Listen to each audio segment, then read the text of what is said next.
Hey there, welcome back to another episode of JRC TV. Today we're going to focus on 3 main reasons why people fall off track, don't follow through, or fail to accomplish the goal they're going after.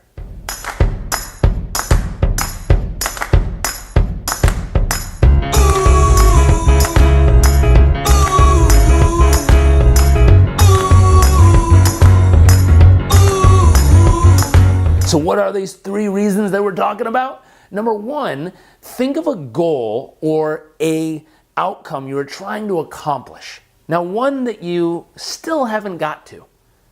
What's the story of why you haven't achieved it yet? What's the excuse you keep telling yourself about why you haven't gotten there yet?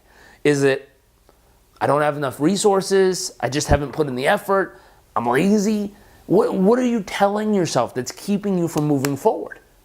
Now, whatever that story is, my hallucination is, and I can see this based on all the clients we've worked with, that most of these stories have a bad habit, a physical habit you do or avoid doing that actually keeps you from getting the result you really want. For example, if you tell yourself, I've run out of resources, I don't have enough time, I don't have enough money, I don't know the right people, whatever it is, there's a habit, a physical habit of moving forward until you feel that you're running low on resources, and then all of a sudden turning around and either planting yourself there and going, oh no, not moving, or running backwards. And that's a physical habit. My hallucination is a lot of these stories can be fixed by training your physical body behaviorally to keep walking forward even when it starts to feel like you have a lack of resources. If you can train your body to do that, the next time the story of, I don't have the time for this, I'm just gonna do 1 more minute then. I don't have the time, I'm gonna do 1 more minute. And if you keep moving forward, you'll find that you do have the time and you did get it done. If you're running out of financial resources, you're like, oh my gosh, we're running out of money. And you say, listen, I'm just gonna find a way to make 1 more sale, to make 1 more raise, to make 1 more investment into this. And if you keep inching forward, eventually it'll work out. And what's wild, if you train your body physically to get through it, it's amazing how you can keep momentum on your side versus allowing this story to all of a sudden cause you physically to get into the habit of stopping moving forward. So in today's worksheet, the first thing I want you to do is write down what's 1 goal you've wanted to achieve that you have not accomplished yet. Number 2, what's the story or excuse of why you haven't gotten there? And then number 3, what will you tell yourself, or what will you do? What will become your mantra or your phrase you tell yourself? Is it just 1 more step, 1 more whatever, to keep the momentum on your side and drive yourself forward through that moment by keeping that saying going in your head again and again and again. Just 1 more step, just 1 more step, just 1 more step, just 1 more step, and keep momentum. Will yourself through that stuck point, and all of a sudden you realize you can keep momentum going and get right through it. That's the first. Second reason why people end up giving up is they work and work and work and work and work and work.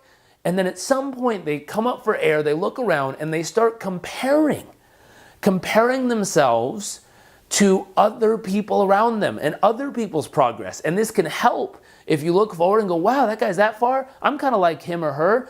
Okay, great, I'm almost there. If you compare correctly, it can help propel you forward or inspire you. If you compare incorrectly, like looking how far you have to go versus how far you've come, that comparison in your mind, you go, oh my gosh, I'm only 1/10 of the way there. I have 9/10 to go. Oh, why would I keep going? That comparison in your mind is gonna slow down your momentum. So the next part of the worksheet I want you to write down, if you've downloaded it already, is answer that next question focused on how do you keep your focus on the right comparison, meaning which comparison do you need to constantly be using? Now, in the beginning, you use a different comparison than in the middle, than in the end. Think about it. In the beginning, you want to be using the mantra. Just getting started, just getting started, just getting started. Now, at some point, you get to mile 1 and you're like, hey, I'm 1 mile in. Yes, yes, yes. 1 mile in. Yes, yes, yes. Now only 1, let's get to the next mile. And you're using this little step by step by step. Now, when you start to gain momentum about halfway through, you start doing the chant of only halfway to go, halfway there, we're almost there. And then on the back end of the race here, whatever you're doing, it's like coming in for the finish line, coming in for the finish line. So use different comparisons in the beginning, in the middle, and the end to get yourself to keep momentum on your side and keep moving forward. Keep persistent and passionate about what you want to do. Too many people allow this comparison to go the wrong way in the beginning, saying, oh my God, I'm only done 1/10 and I've got 9/10 to go. Ugh, and that's what causes them to give up. So use the right comparison. Section 2. Part 3, negative self-talk. And this goes for 1 and 2. You get into your head and allow yourself to start beating yourself up. I'm nowhere close. I'm not even going to get it. Who's kidding who? Why would I go out for this? I can't even believe I thought this was possible. Someone else's self-talk starts getting in your head. Try something else. Why would you do this? It's so silly. And all these conversations start circling around and around and around and take you out of the game. So this final piece is you got to fortify your mind. You got to do something Jim Rohn said, stand guard to the door of your mind. You know, if your best friend comes up and drops 1 drop of rat poison in your cup, it could kill you. But if your worst enemy comes and pours all kinds of greatness in, it can never affect you. And there's this weird thought of this analogy of 1 bad thought could become that rat poison in your cup. Just 1, that's silly. Why would you do that? Why are you wasting your time? That'll never work. 1 little negative thought like that gets in your mind, starts circulating. It could take out your whole process. So stand guard to the door of your mind, including yourself. Only allow yourself to feed your mind empowering, purpose-filled, focus-driven thoughts that are going to keep you moving forward with momentum on your side. Use these 3 tips, download today's worksheet, fill it out, and use it as your guide every single day to keep momentum on your side. Enjoy this, have fun, and I'll see you next week for another episode of JRC TV.